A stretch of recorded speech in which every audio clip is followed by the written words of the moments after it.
रात गहरी हो चुकी थी। गांव के किनारे एक छोटी सी झोंपड़ी में एक बूढ़ी माँ अपने कमजोर हाथों से मिट्टी का चिराग जला रही थी। हवा तेज थी और चिराग की लौ बार बार बुझने लगती, मगर माँ हर बार इसे दोबारा जला देती।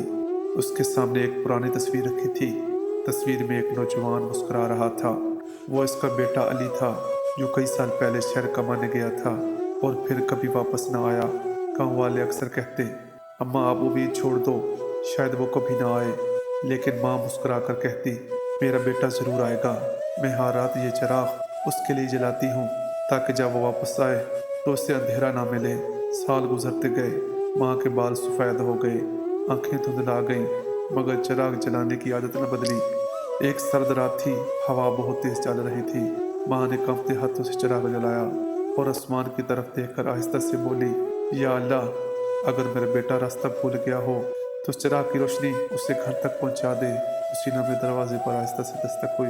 माँ ने दरवाज़ा खोला तो एक थका हुआ मुसाफिर खड़ा था। कपड़े गर्द आलूद थे, आंखों में आंसू थे।